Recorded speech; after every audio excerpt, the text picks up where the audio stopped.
Praise God. At dire-diretso na tayo sa ating gawain. So, blessed na blessed tayo sa ating pag-aawitan, and we know that the Holy Spirit has moved among us. Amen? Amen. Amen.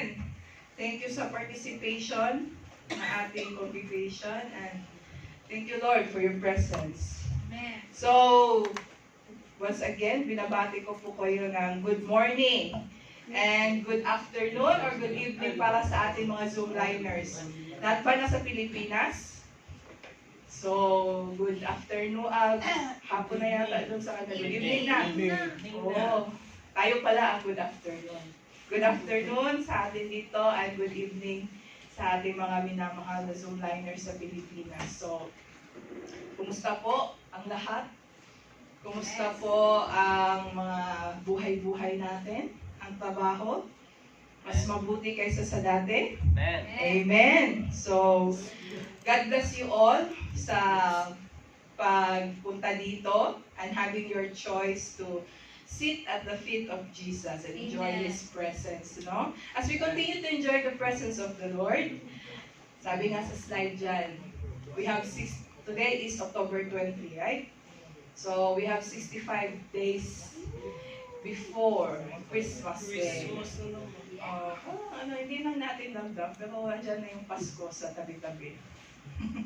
So, masaya po ba tayo dahil magpapasko na? Amen. Amen! Aba, talagang gustong-gusto. Yung mga makakauwi, talagang masayang-masaya sila. Amen! Amen na amen sila. Maligayang Pasko. Masaya sila din makakauwi sila. Yung mga naiiwan dito, medyo stress pa. May stress muna tayo, no? So, or yung iba dyan stress dahil magpapasko. Oo nga, magpapasko nga naman. Ay, tama yan. Alam mo nung sunod na sa isip mo, mapapagastos ka na naman. Diba?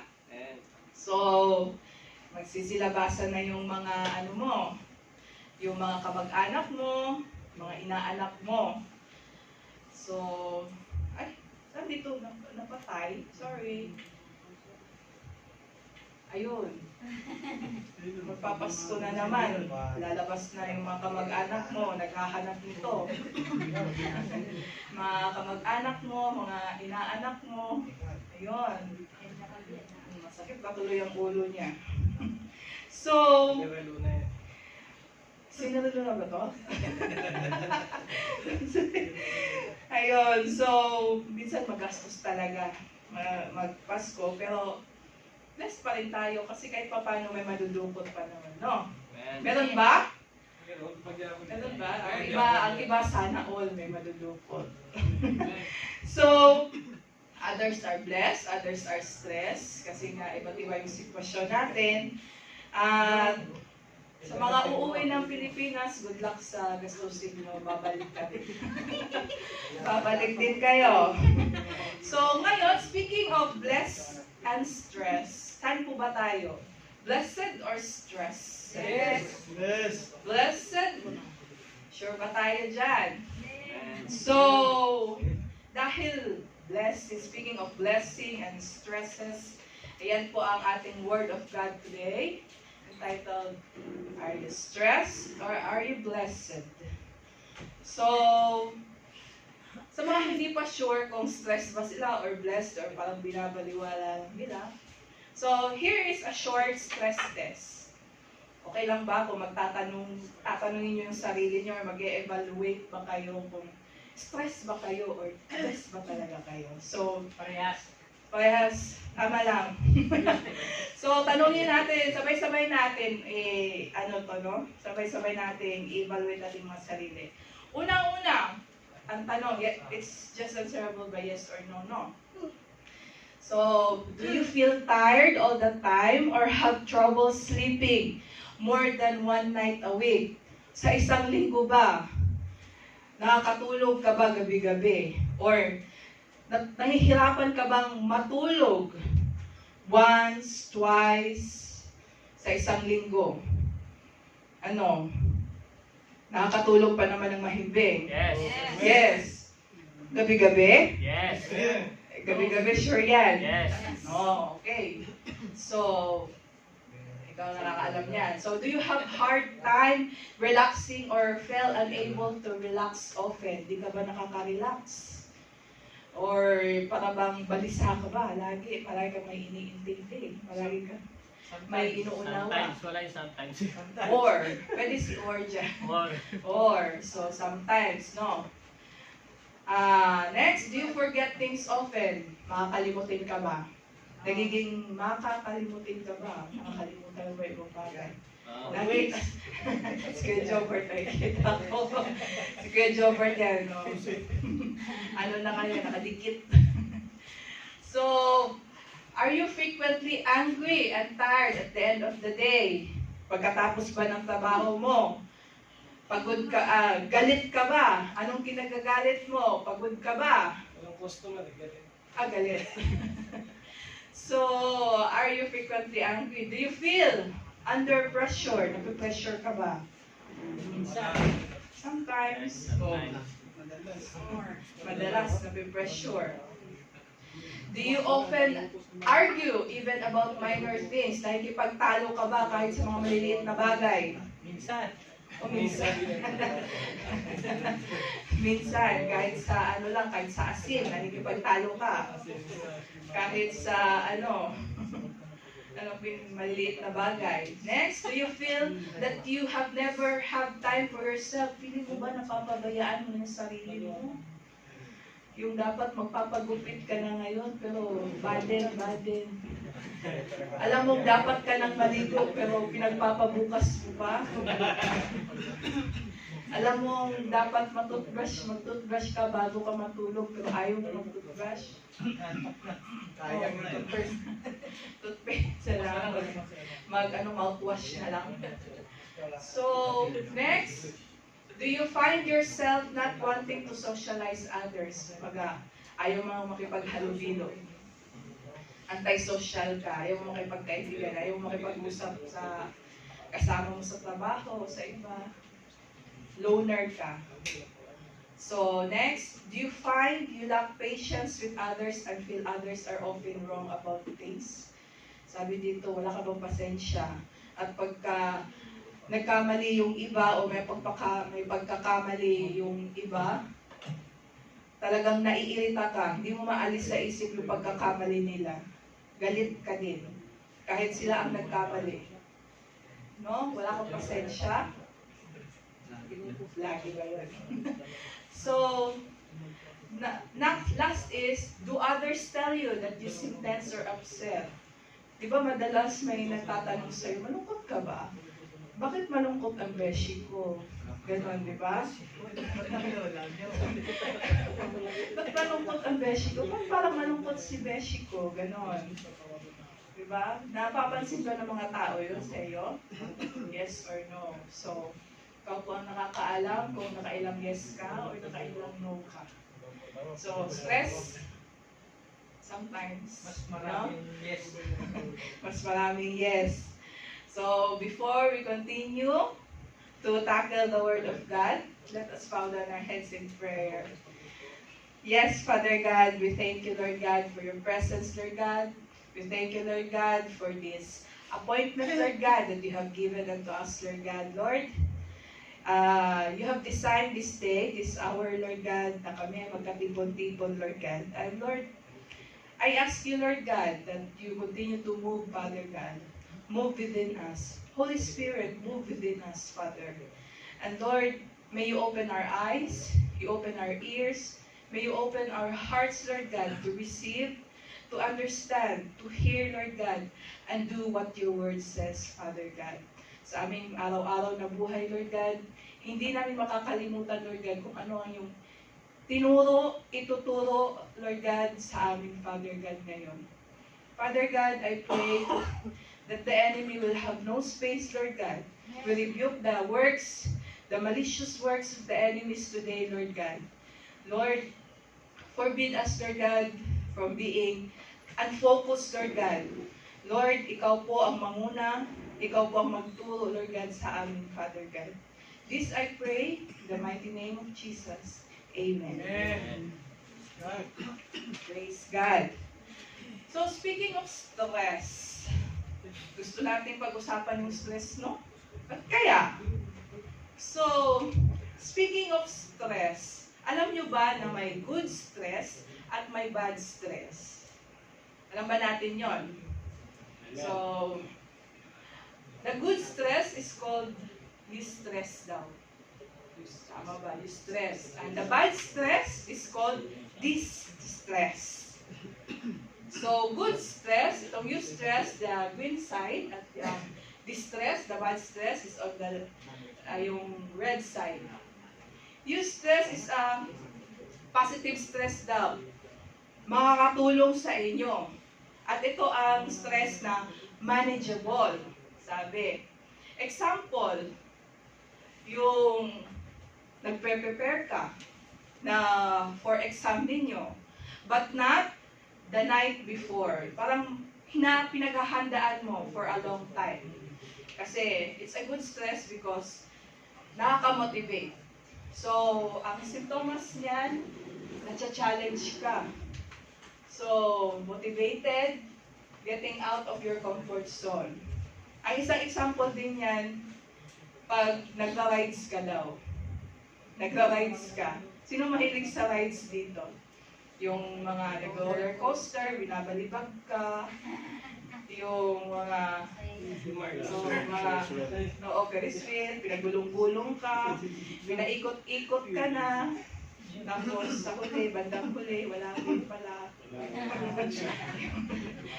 Naikot-ikot, diba? Yun. So, di ba pag naka-rides ka, good stress yun kasi nare-release mo yung stress daw mo. Yung mga bad stress. Na ano yung mga hormones mo. Nalalabas mo yung ayaw ni Kuya Tuel. Hindi siya agree. And then, you feel good after it. Yun daw, ang effect. Parang napapagaan ka after it. While this stress, ang bad stress is a negative stress na hindi daw chronic siya, masama siya sa katawan. Kapag ito na yung masyado mong dinadamdam yung mga bagay-bagay. Example, pag may assignment ka, tapos sinusulat mo 1 hour before ipasa, yun, bad stress yun. Ano daw yun? Bad habit daw yun. Ang sintomas, pag you're under bad stress, masakit yung katawan mo, physically, masakit yung ulo mo, tapos irritable ka, yung attitude mo, hindi ka nakakatulog, and then, ayun, mabigat sa katawan. So, eustress is a good stress, while distress is a bad stress. Ito, further examples ng good stress. Ayan, marami dyan. Starting a new school year, ipag-friends, yung mga maglilipat, good stress daw yan. Tapos, new baby in the family, yun pala. So, moving, ano yung moving? So, taking a vacation, o sa mga magpapasko, good stress daw yan. Kahit na mapapagastos ka, good stress yan. Yung holiday seasons, Pasko, playing sports, taking classes. While distress, mga example, yung namatayan ka, yung mga naghiwalay, yung hiniwalayan ka, naghiwalay yung parents mo, yung losing contact with a loved ones, yung mga hindi na kumukontak, lalo na yung mga umutang sa'yo na parang ayaw na magbayad. Wala nang planong magbayad, hindi na nagpapakontak. Stress ka dyan. So, isang bad stress pa, hospitalization. Yung na-hospital ka. Diba? Sino ba gusto mag-hospital? So, yung may sakit ka daw, injury or illness, being abused or neglected, conflict in relationships. Ayun, mga tampuhan ninyo, kahit boyfriend-girlfriend pa lang kayo, away kayo ng away, conflict kayo, tapos, ang last is, family, money, problems. So, naman, nakaka-stress talaga yung pera. So, the point is, whether good or bad, ang stress, kasama na talaga sa buhay natin. Amen? So, one thing for sure sets apart of our everyday lives. Amen. So, present yan. Sa pamilya, mag-asawa, stress. Diba? Stress ka dyan. So, sa trabaho, part talaga, may stress talaga yan. Diba? So, next is doctor's office. Pag magpa-check up ka, ayun, sigurado, stress ka dyan. Kasi, sabi daw, pag gusto mo talagang ma-stress, magpa-check up ka. Malalaman mo yung sakit. Oo, totoo yan. Worry ka ngayon. Bayaran pa, malalaman mo pa kung anong sakit mo. Pag ano ka ba, dadaan ka pa sa mga pagsusulit, babagsak ka o papasa ka, di mo alam kung papasahan mo yung cholesterol na pagsusulit. Tuloy mo yan. So, personally, no, ngayong ngayong last trimester na ako, mapacheck up ako. So, last month, talagang hindi nawawalan ng mga negative condition. Last month, may UTI ako, so may gamot. And then this month, na waiting na lang ako, ayun, bumaba din yung dugo ko. Bumaba yung hemoglobin ko. Pagpa-check up, totoo talaga yung ma-stress ka. So, ang ending ko, nagpapaswero ako ng papadagdag dugo every other day. So, taban na yung mga ugat ko every other day. May swero ako, papadagdag dugo. Pero, glory to God, our God is a healing God. Amen. Our God is a good God. Okay naman. Ano na lang, exam na lang ulit kung pumasa ba o bumagsak ulit. So, I'm meaning to say, ang stress, dyan talaga yan, and depende na lang sa'yo how you handle it.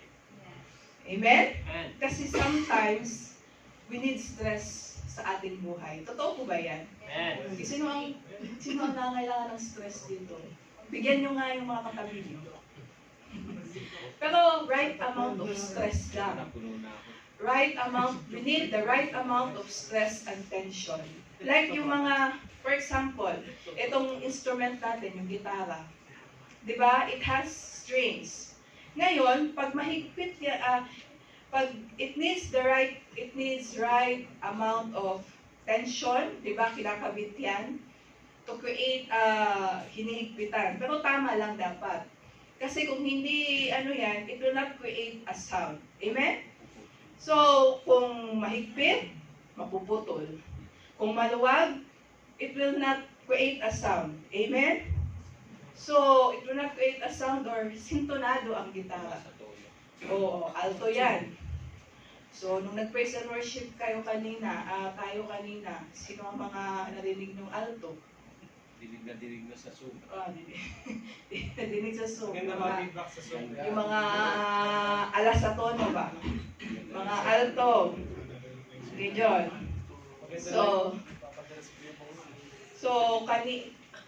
kung may narinig mo kayong alas sa tono kanina, pagpasensyahan nyo na. Kulang lang yun sa kailangan lang ng adjustan yan. So, I mean to say, we need just the right amount of stress sa buhay natin for us to be motivated and serve our purpose. Diba? Kasi kung walang stress, papetiks-petiks lang din tayo eh. Diba? And, pero yung stress na yan, madalas nanggagaling sa tao. Diba? Madalas ang nagbibigay ng stress sa atin yung mga tao. Kapwa. O kapwa-tao mo. Yung model mo, minsan, yung asawa mo, pamilya mo, madalas yan. Madalas yan, yung mga malalapit sa atin. Sila ang nagdadala ng stress sa atin. Diba? For example, sa trabaho, ang trabaho okay lang yan eh. Diba? Pag naka-duty ka, sa umaga, wala kayong mga model, kayo-kayo lang, chill-chill lang. Pero pag dumating pagdating na yung modern nyo, aba, bisibisihan ka na. Galaw-galaw ka na, andyan na yung magdadala ng stress. Di ba? Katulad din sa bahay. Di ba?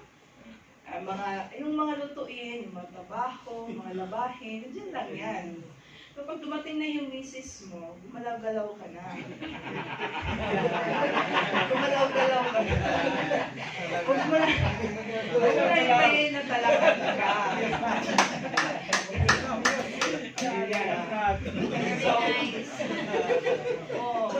Diba? Madalas, pinagmumula ng stress ay galing sa tao. Amen.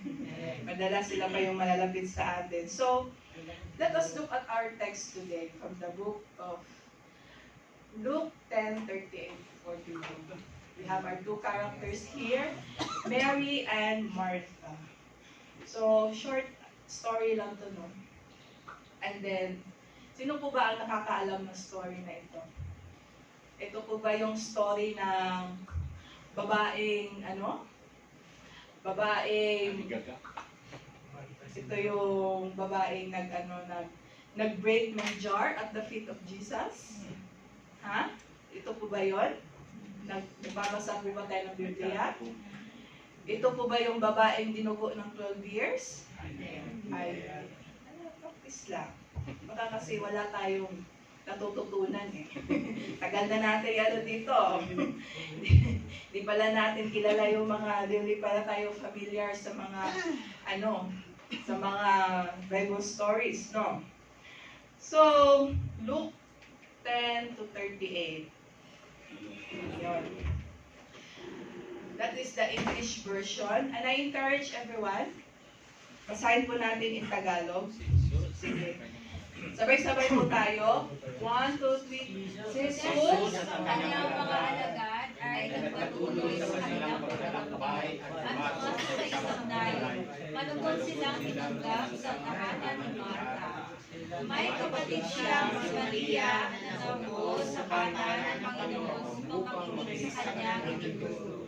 Sa bata naman ay abala-abala sa paghahanda kaya tumaso siya kay Jesus at nagsabi, Panginoon, wala ko ba sa inyo pinagbabayaan ng mga kapatid ko maganda ng isa? Sabihan na natulog niyo siya sa lungkot naman ako. Sabi ng Panginoon sa kanya, Marta, Marta, nababalisa ka at abala-abala sa maraming bagay. Ngunit isa lamang ang kailangan. Pinili ni Maria ang mabuti at ito'y hindi aasisi sa kanya. God bless the reading of His Word. Amen. So, between the two characters, sino ang balisa? Si Marta. Amen. Obviously, si Marta. Bakit siya stress? Anong dahilan ng kanyang pagkabalisa? Preparation. Preparation sa kanyang mga bisita. Yung paghahanda niya. Stress na stress siya. Diba? So, sa tao din ang galing yung stress niya kasi may mga bisita siya sa grupo ni Jesus na talagang kailangan niyang pinaghahandaan niya, kailangan niyang mag-serve, kailangan niyang may maraming gagawin, di ba? So, mali po ba ang kanyang ginawa na nag-serve siya ng maayos? No. Gusto lang din naman niya, she just want to show her hospitality. Amen? At lalo na si Jesus ang kanyang pangunahing bisita. Gusto lang niya na maging maayos ang lahat. To the point na naging balisa siya, stress na siya. Diba? Pero, nature naman sa atin yan, diba? Lalo na sa mga Pinoy, sa mga babae, nature yan na talagang maghahanda ka kapag ka may bisita. Diba? Pagka may bisita ka, saka mo lang ilalabas yung mga tinatagong mga nanay mo, ni tita, yung mga ganyang baso. Hindi pinapagalaw yan. Nasa cabinet lang yan. Pag may bisita, sa kanila labas yan. Matibay yan. Kahit ilang gulong yan, may yupi-yupi lang yung yan. Kaya pang inuman. So, normal yan sa atin Lalo na, naalala ko dati pag sa aming bahay nakatoka ang Bible study, 1 week before, kailangan na namin magplano kung anong ipapasnack namin. Kasi nga, di ba? We just want everything. Tapos yung tita ko, nagsisimula na yung Bible study, nagkakalampagan pa dun sa kusina. Yung mga plato, kaldero. Tapos yung tita ko, biglang tatayo. Dagdagan mo yung soft drinks kasi dala ni Sister Keme yung 5 anak niya. Baka mag-short tayo sa soft drinks. Ayun, di ba? Ganun yun. So, that Martha attitude is still present up today. Di ba? Di nawawala yan. Pero, gusto ko lang i-plan that once again, this is a good stress. Hindi po mali ang ginagawa ni Martha. Ang naging problema lang sa kanya, masyado siyang nagpapadala sa stress at pressure. Amen? Masyado siyang nagpapadala sa pagmamadali na matapos ang lahat ayon sa kanyang kagustuhan, ayon sa kanyang standards. Diba? Parang tayo din yan eh. Nagmamadali. Tayo yan, gusto natin na sarili nating gusto. Madalas gusto natin sarili nating kagustuhan. Lord, kailangan ko nang magpakasal. Nawawalan na ako ng oras. Lord, kailangan na magkasal. Baka pagpalit niya ako. Ganon. Lord, kailangan ko nang bumili ng iPhone. Lord, baka mabutan pa ako ng iPhone 16. Lord, kailangan ko nang mag-exit, nakailang gera na ang Israel at Palestine, nandito pa din ako. Diba? Akala natin yung mga choices natin, lahat may magagandang resulta. Pero nakalimutan natin, choices lang pala natin yun. Nagsariling desisyon tayo. Amen? Nakalimutan natin, nandyan pala si Lord. Diba? Katulad ni Martha, busy-busy siya. Sa ibang bagay siya nakafocus, nakalimutan niya na si Lord andyan pala mismo. Andyan na sa kanyang bahay. Diba? Minsan sa buhay natin, sa buhay ng tao, para daw tayong nasa eat all you can. Sa isang buffet. Eat all you can, brought to you by Kabalen.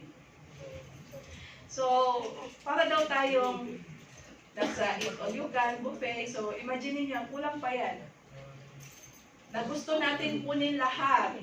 Gusto natin kunin, tikman lahat na masasarap. Gusto natin ilagay natin sa ating plato. Lahat. Kahit hindi nakasya.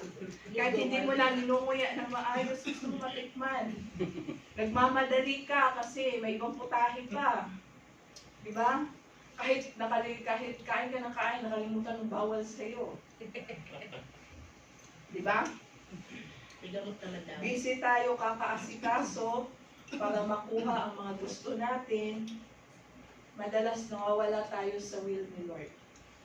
Or nababaliwala natin si Lord. Diba? Like Martha nga. Nandiyan na si Lord mismo. Sa kanyang harap, sa loob ng bahay niya. Pero balisa pa din siya. Kasi saan siya nakatingin? Anong pinag-iisip niya? Ano pang gusto niya? Ano pa ang nasa isip niya? Ano pinagagawa niya? Kasi ang kanyang focus nasa preparation. Ang focus niya nasa magagayati. Ang focus niya nasa kanyang mga niluluto. Sa kanyang hugasin. Sa pag-prepare.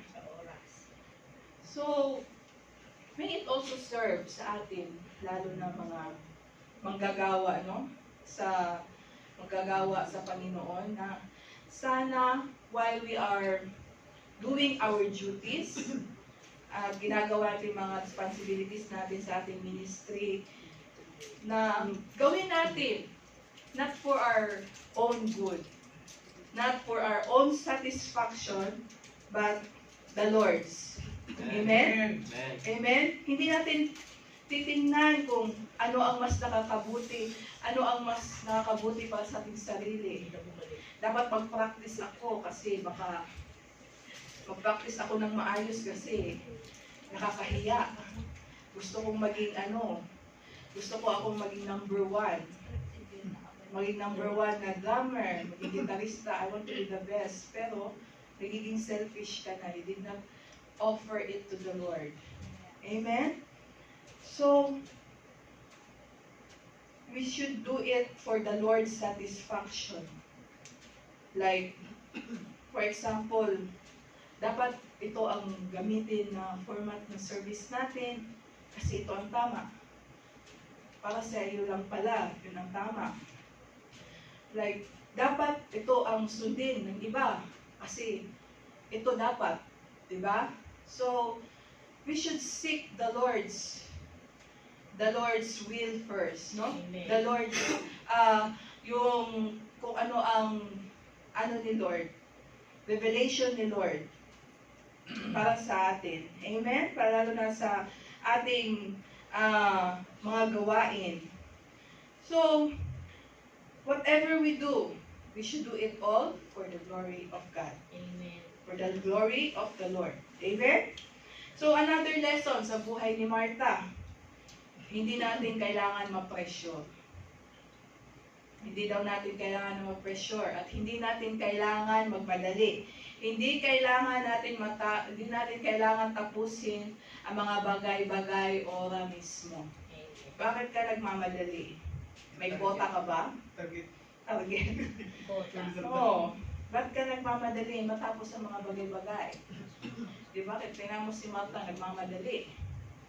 Maraming bagay ang ano. Ano ang sabi sa... Ay, wala. Ano ang sabi sa Book of Ecclesiastes? Ayun. Everything has its own time and there is a specific time for every activity under heaven.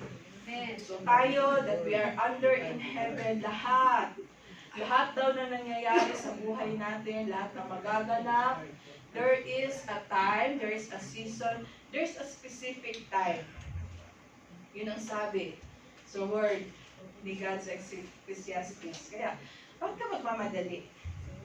Di mo kailangan tapusin ang mga bagay-bagay. Di mo kailangan pangunahan ang will ni Lord. Because everything happens under its own specific time. So, dalawang bagay ang mangyayari sa'yo if you keep on stressing. Pag palagi kang na-stress, palagi kang galit, dalawang bagay lang ang mangyayari sa'yo. We are going to physically collapse under bad stress. Kasi palagi kang na-stress, bad na yan eh. So, it's a bad stress. Magde-deteriorate yung katawan mo. Physically collapse. Gusto mo bang bigla ka nang bumulagta dyan? Di mo na pala namalayan na sumakit yung batok mo. Nag-blackout ka na. Di mo na namalayan, tumaas yung cholesterol mo, yung na high blood ka na pala. Diba? So, pulutin ka na lang sa pulutin ka na lang sa kampungan. Diba? Second is, we are going to get out of the will of God because Satan wants to jump back our lives so that we will not have the time to sit at the feet of Jesus. So, pag masyado na tayo nagpapastress, nawawala tayo sa will ni Lord. Kasi si Satanas magaling gumawa ng paraan, magsaksak ng mga schedule, magsaksak ng mga kung ano-ano sa utak mo para mawalan ka ng panahon sa Kanya. Mawalan ka ng panahon sa devotion mo, mawalan ka ng panahon na magsimba, mawalan ka ng panahon na mag-Bible study. Sasabihin ni Satanas, oops, maglalaba ka pa. Mamaya ka na pumunta. Sasabihin ni Satanas, di ba may lakad ka? Antayin mo na lang. Kaysa antayin mo na lang mag-alauna. Unahin mo muna yung lakad mo. Di ba? Uy, may magandang palabas. Manood mo na tayo. Uy, maglalaba ka pa, di ba? Yun ang mga sinasabi ni Satanas sa atin. Yun yung si Satanas magaling gumawa ng schedule kunwari sa'yo. Yung busyness mo, let's be aware na baka busy tayo, galing pala kay Satanas yung kabisihan natin. Diba? Yung business galing kay Satan. So, si Martha, nagpapaka-stress sa mga bagay-bagay. Na ano sabi niya? At the verse 40, Martha was distracted with much serving. And she went up to him and said, Lord, do you not care that my sister has left me to serve alone? Tell her then to help me. Diba?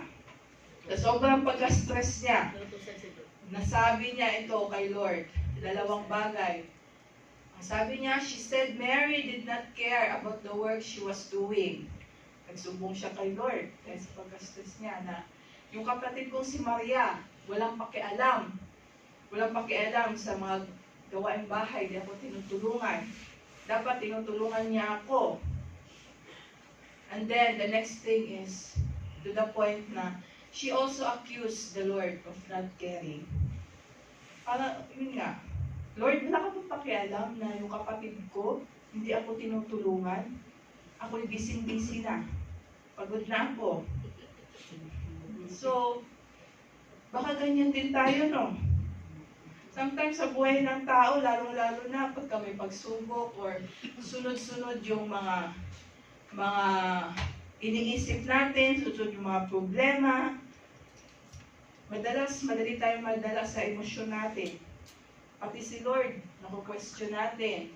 Pati si Lord, naaakusahan natin. Pinagdududahan natin ang kakayanan ni Lord. Nawala na yung pangako ni Lord na He is faithful. Diba? Lord, ba't ganito lang? Ba't ganito ang problema ko? Ba't ako lang yata may ganitong problema? Lord, ba't ako pa ang binigyan nyo ng ganitong sakit? Yung kapitbahay kong adik, ang lakas-lakas, laki ng katawan. Diba? Nakapa-question tayo eh. Lord, nagsisimba din naman ako. Lord, Christian din naman ako. Ba't sila lang? Ang daming blessings nila. Ako ganun pa din. Diba? Ganun tayo minsan. Pinagdududahan natin ang ating Panginoon. Ang tao nakakapag-isip ng ganyan kasi ang nakikita lang nila yung problema nila. Tulad ng illustration ni Kuya Joe kanina. Ang nakikita lang nila yung cellphone. Hindi nila nakikita na yung totoong joke andyan lang sa gilid. Diba? Ganun pa sis. Hindi pa masyadong halata eh. Hindi, stress lang kayo. Stress ka lang. Stress lang kayo. Natatakpan tayo. Business lang ako kahit hindi napansin siguro. Natakpan tayo ng ating mga problema. Nabu-blur tayo ng ating mga stress. Diba? Nakafocus ka sa problema mo. Nakafocus ka sa worry mo. Kaya, hindi ka din nilulubayan ng stress. Diba? So, do we want to know the cure for stress? Amen. Amen. Amen. Kung na-stress ka, siyempre, ano natin ma-stress? We want the cure for stress. But before, alamin muna natin kung saan nanggagaling yung stress natin. Alisin natin. Kung sa asawa mo nanggaling ang stress mo, ano mo, palipat mo. Palipat mo sa ibang bagay. So, ang solusyon sa pagkabalisa, unang-una alamin natin kung ano ang pinagmulan. Bakit ka ng problema ng ganyan? So, Martha, balikan natin ang buhay ni Martha. Martha, according to the scripture, became ridiculous at her serving. Ano po bang ridiculous? Parang katawa-tawa? Or ano? Para sa akin, parang naging OA na siya sa kanyang pag-serve. OA na siya sa kanyang preparations. Maling bigas ang nabili. Kulang sa mantika. Matabang ang juice. Sobrang sabaw ng sinahin. Oh. Kulang sa tubig. Ang kanin. Sobra sa tubig. Ang daming sabaw ng tinola. So, para sa kanya, itong mga maliliit na bagay na ito, dapat pala importante ito. At ang kanyang pamamaraan, dapat ganun din. Ang pamamaraan dapat ng lahat na sinusunod. Kumbaga, dapat itong sundin. Dapat Kung mas stress ako, stress din kayo. Kung anong ginagawa ko, ganun din. Diba? Kumbaga, inaano niya yung kung ano yung mindset niya, dapat yun din ang mindset ng iba. Parang gusto niya damay ka sa stress niya ba? Oo, damay-damay na.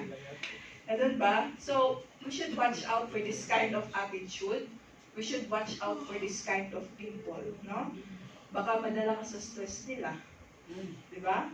So, no. Huwag tayo padala sa stress. What's the solution of the stress problem? The answer is, be like Mary. Isa lang. Daming sinasabi kay Martha. Pero si Mary, like Mary, kay Maria. The answer is to be like Mary. Dito naman tayo kay Mary. Luke 10:42. Sabi nga, one thing is needful, necessary. Diba? Sabi kanina sa scriptures natin, na pinili ni Maria ang pinaka-importanting bagay at yun ay hindi matatanggal sa kanya. Isang bagay lang daw. Isang bagay lang about kay Mary, pinili niya si Jesus. Amen? So, si Martha, magkapatid sila, kasanungat sila, si Martha ang dami iniisip sa makaserve. While Mary, isa lang ang iniisip niya, to sit at the feet of Jesus and enjoy His presence. Yun lang. One thing is needed and important. At yun ang pinili ni Maria. Ang pinaka-importanting bagay, isang bagay na napaka-importante. Para kay Mary, isa lang ang pinili niya at yun ay si Jesus. So, isa lang ang solusyon ng stress. Turn unto Jesus. Amen? Turn to Jesus and pray. In spite sa kaguluhan, in spite sa busyness, in spite sa kahit magalit pa yung kapatid niya sa kanya, kay Jesus siya nag-focus, si Mary. Si Mary, kay Jesus siya tumingin. At si Jesus ang pinili niya. Diba? Tayo, saan ba tayo nakafocus? Saan ba tayo? O kanino ba tayo tumitingin? Sino ba ang pipiliin natin? Sino ang pinili natin? Diba? So, ngayon pa lang, decide to choose Jesus and surrender all your worries unto Him. Amen. Amen. Submit. Ano ang sabi sa Matthew 11:30? Come to me, all you who are weary, burdened, and I will give you rest. Take my yoke upon you and learn from me, for I am gentle and humble in heart. You will find rest for your souls, for my yoke is easy and my burden is light. Alam po ba natin kung ano yung yoke? Ano yung yoke? Yun yung ano ba? Pamato.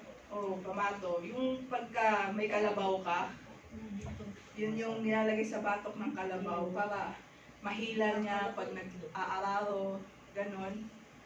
Yun ang yoke, pabigat. So, lahat tayo may mga pabigat, may mga kabigatan sa buhay. But when you come to Jesus, His yoke is easy and the burden is light. So bakit natin pipiliin yung mga sarili nating Ba't natin pipiliin yung mga sarili nating pabigat, mga sarili nating problema, yung mga sarili nating pasanin? Kung pupunta ka kay Jesus, when you submit to Jesus, He promised for a rest. He promised for your burden to be light. Bibigyan ka niya ng ginhawa at bibigyan ka niya ng kaliwanagan. Amen. Amen? Amen. So, maliliwanagan ka at gagaan yung pakiramdam mo when you turn to Jesus. So, when you surrender it all to Jesus, gagaan yan, puso mo, kung anong kabigatan yan. Diba? Then, after you surrender to Jesus, here are some few suggestions, no? first, you turn to Jesus. Then, here are some few suggestions. Actually, ilan ba to? 7. As a conclusion na din. Para maiwasan ang pagkabalisa. Kung talagang ang dami mong problema, dami mong iniisip, hindi na maiwasan yan.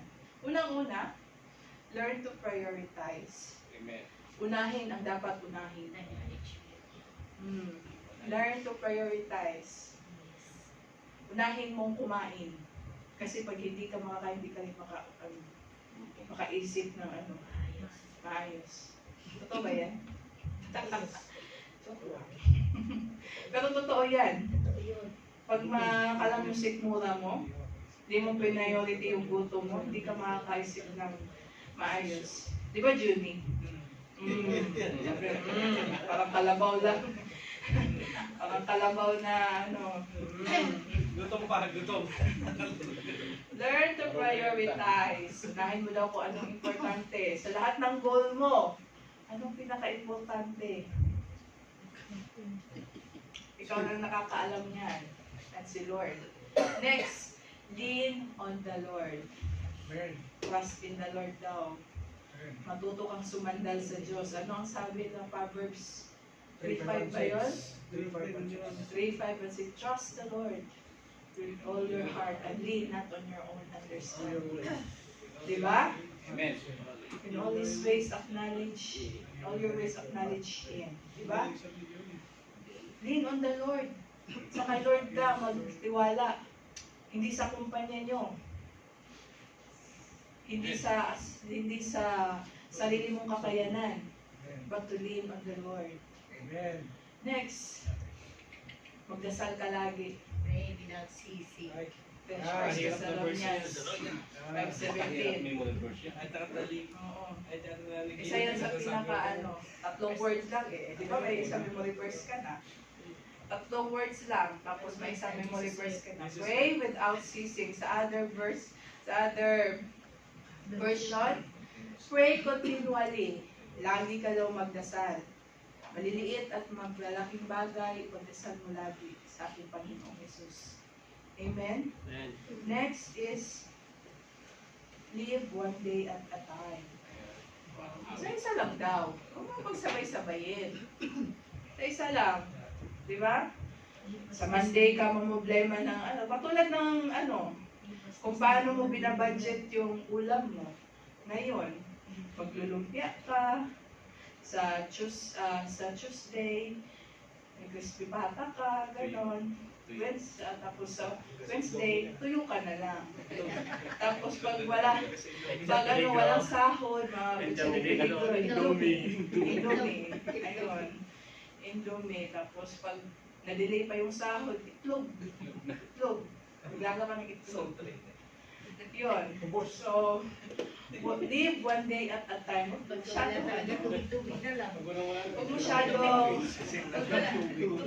masyadong pahirapan yung sarili mo. Masyadong ma-pressure. Hindi mo naman kaya sa isang araw yan eh.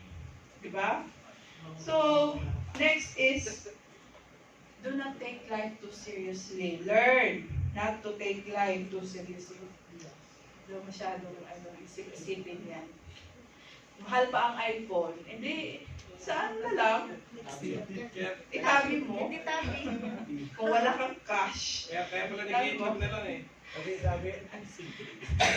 So, kung wala kang cash, kung walang masyadong seryosohin yung Buka kaya ito siya. buhay. So, kung napagalitan ka ng manager mo, di talaga. Huwag mo masyadong seryosohin kasi bukas magiging naman kayo eh. Kasi bukas kailangan ka niya, magkakapatidin kayo. True. Kung napagalitan ka ngayon, kailangan ka din niya maya-maya kasi wala siyang utusan. Oo. So, masyadong seryosohin yung mga pagsubok sa buhay. Oo. Ano yan? Stress kasi sa trabaho. Next is, be thankful for the blessings in life. Again, big or small, kung anong natanggap mo, kung ano nasa buhay mo, consider it as a blessing. Maliit na bagay na. And then, you should always be thankful. Diba? Magpasalamat ka kahit tuyo na lang ang ulam mo. Kahit kakasahod mo pa lang at 50 na lang at ang natira sa ano mo, sahod mo, magpasalamat ka pa rin. Maliit na lang. Sa 2,000 mong sinahod, may natira sa yung pagkapadala mo, may natira sa yung 50, kahit gano'n ka din. Magpasalamat mo yan, at least may 50 ka pa. Diba? Makakasurvive ka na yan. Diba? And be thankful. Last is quit listening to the devil. Ayun. Sino yung devil? Yan yung katabi mo. Buti na lang malayo yun. Hindi. Yung katabi mo, yung ano, bulong-bulong. Ano-ano. Yung Mga bulong-bulong dyan. Aray ko naman, aray ko na. Ay, nasa likod ko yung bulong ng bulong eh. ayun yun. Yung kapag ka, ano, diba? Ayun yun. Si Satanas magaling mag-ano eh. Magbulong ng bulong eh. Diba? Sige, i-chat mo na yan. Wala nang makakita eh. Chat mo na yan, private naman yung account mo eh. Diba? Bilhin mo na yan. Okay lang yan. Bilhin mo na yan. Bilhin mo na. Bilhin mo na yan. Kaya pa ng budget mo yan. Pwede mo na sa Indomie, at least may iPhone ka. Masarap naman ang Indomie. Mag-itlog ka na lang muna. Bili ng bili. So, ayun, di ba? Mamaya ka na magsimba. Next week ka na magsimba. Masarap magpahinga ngayon. Masarap matulog. Magpa-late ka na. Mamaya ka na magpasundo kasi masyado pang mainit. Ganun yun. Yun yung mga pinag-aano ni Satanas. Di ba? So, quit. Pag mga may ganyang bulong sa isip mo, o sa mga tenga mo, don't listen to that is the Satan's lies. Yun ang ano ng demonyo. The malicious ways of the enemy. Di ba? Alam naman natin na kung anong oras magsisimula ang service, di ba? So, bakit tayo pupunta ng ganong oras? Agahan natin. Di ba? So, alam naman natin na may gawain ngayon. Ba't tayo nagpapakapuyat the night before? Diba? So, quit listening to those things. Those are from the devil. Amen? So, as we close our word of God today, let me leave you the verse from the book of Philippians, chapter 4:8. Ito lang iisipin natin, no? Para hindi tayo masyadong magpadala sa stress at hindi tayo masyadong magpadala sa mga pangyayari sa buhay natin. Amen. Finally, ano sabi ni Paul dyan?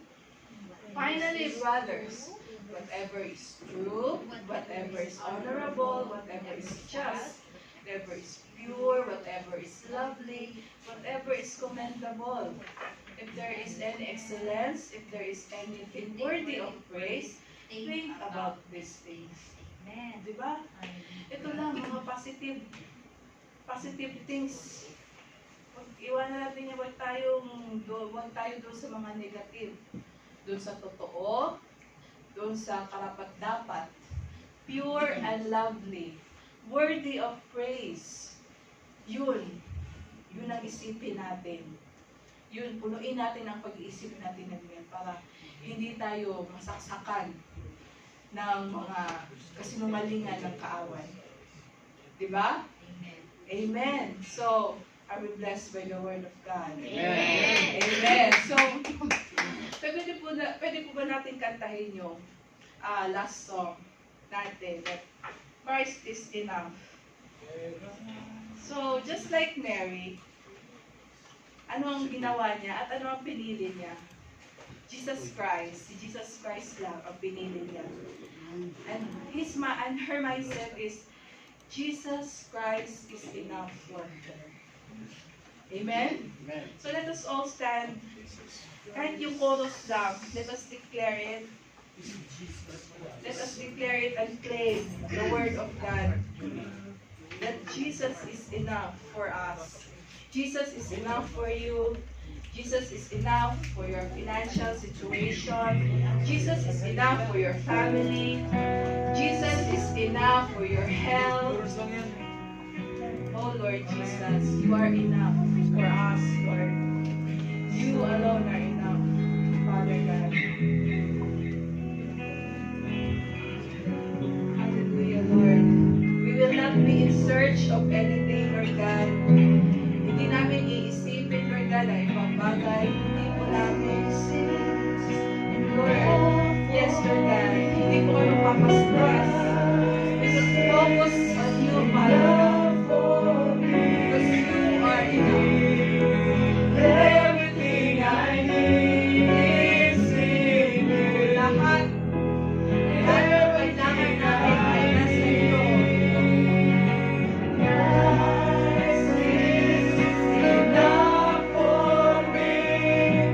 Christ is enough for me. Everything I need is in you. Everything I need. Christ is enough for me. Christ is enough for me. Everything I need is in you.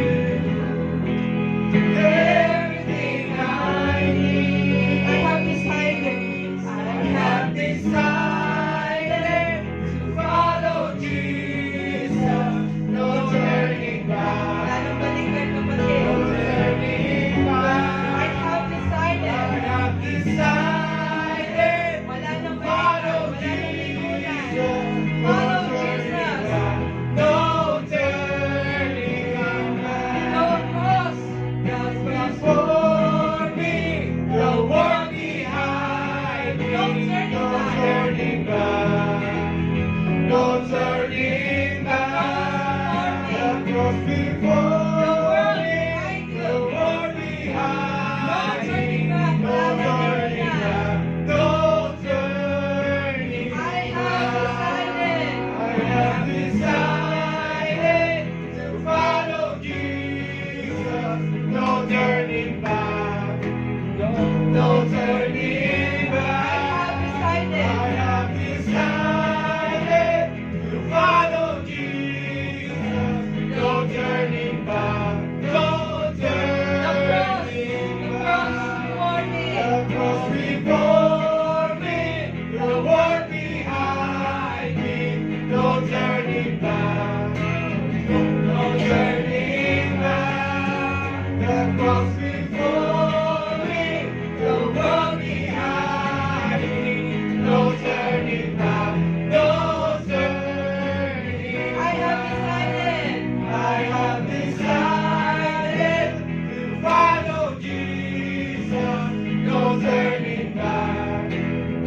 No turning back. I have decided to follow Jesus. No turning back. No turning back. Yes, Lord Jesus. May that song serve as your declaration that you have chosen Jesus, that you have decided to follow Jesus, at hindi ka nalilingon sa nakaraan mo. At hindi ka nalilingon sa mga kasalanan mo. Hindi ka nalilingon sa nakaraan mo. Wala nang balikan, kapatid. Kung nandito ka na, diretso ka na kay Lord. Amen. Choose Jesus in your life. And He have promised you rest. He will promise you to give a light burden. Hallelujah. Let's bow down our heads. Hallelujah, Father God. Lord, we declare today, Lord God, that we have decided to follow you, Lord God.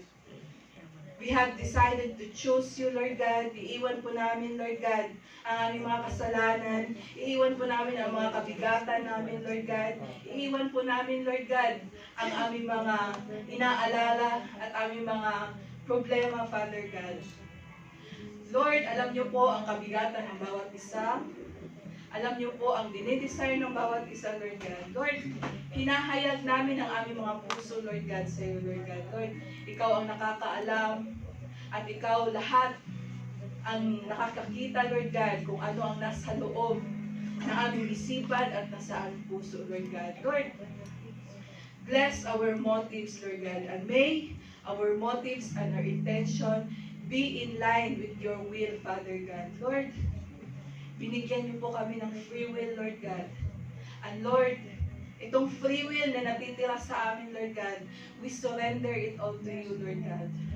We submit it all to you, Father God. Alam niyo po, Lord God, na kami ay limited, Lord God.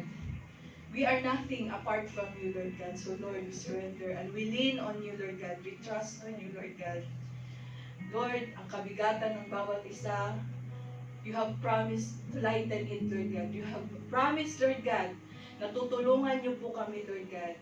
Kung ano man ang pinagdadaanan namin, Lord God. Lord, may it be, Lord God, financially, emotionally, sa pamilya namin, sa mga relationship namin. Lord, we pray for restoration, Lord God. We pray for peace that surpasses all understanding, Father God. Lord, we pray for unity between kingdoms, between countries, Lord God. Lord, ilayo niyo po kami, Lord God, sa mga di ka nais-nais, Lord God, na sitwasyon, Father God. And we pray for our neighboring countries also, Lord God, the Israel and the Palestine, Lord God. Lord, we pray for peace, Lord God. We pray, Lord God, for reconciliation, Lord God. And we pray, Lord God, that you will continue to protect your country, Israel, Lord God. You have a covenant with that country, Lord God. And Lord, you have also covenant to your children, Lord God. Hindi mo kami pababayaan, Lord God. So Lord, we rely on you. We trust in you, Lord God. And Lord, salamat, Lord God, sa iyong salita. Salamat, Lord God, sa iyong pagkilos. Salamat, Lord God, sa iyong pangungusap, Father God. Thank you, Lord God. All honor, all glory, all praises belongs to you. In Jesus' mighty name, amen. Amen.